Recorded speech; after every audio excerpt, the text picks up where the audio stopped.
Hi, guys. I wanted to go over these notes with you in case you decided that you aren't going to read them yourself. So, the story that you're reading, La Relacion, is a historical narrative. So, in case you're wondering what this is, it's all right here on these notes. But this is an account of his real life experience. And I do not speak Spanish well, I just pretend, but his name is Alvar Nunez Cabeza de Vaca. So if you're wondering about him and what this is, it's all explained right here. And actually, this is pretty fascinating. If you remember reading the Odyssey your freshman year, this is like an actual version of it, only without the monsters.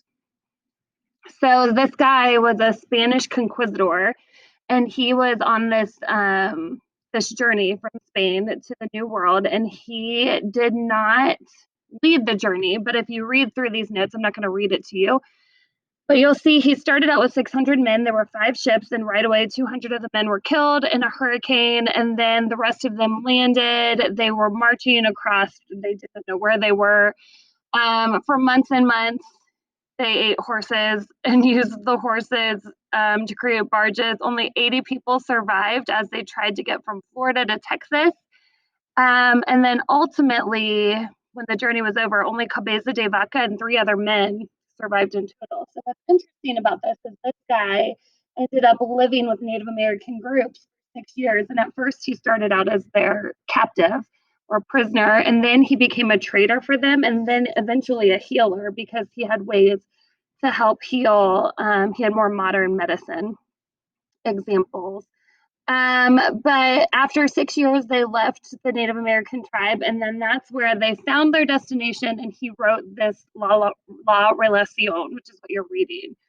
Okay, so this is considered a primary source. It is his personal experience. He was there, he's documenting everything that he experienced. So if you look right here, it says when you're reading primary sources, you should do these things. Figure out where the time period and the person who wrote the document, who they are.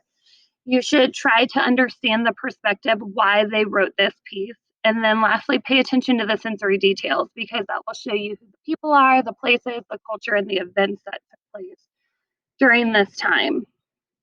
Okay, and then the last thing I want you to notice, because I think this is important to always talk about when we're reading, is when we read historical works, sometimes things seem strange or offensive. The language that is used might rub you the wrong way, or you think, wow, that's really harsh. You have to remember this is a historical piece. So, this is what things were like for these people. We have grown and adapted and learned since this time period.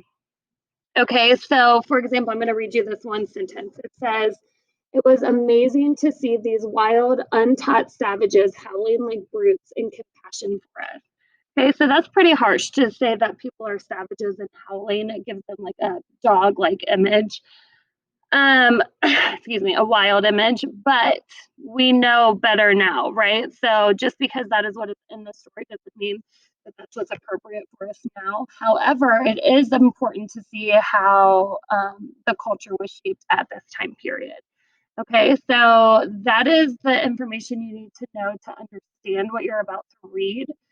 These notes are here on Google Classroom in case you want to refer back to them.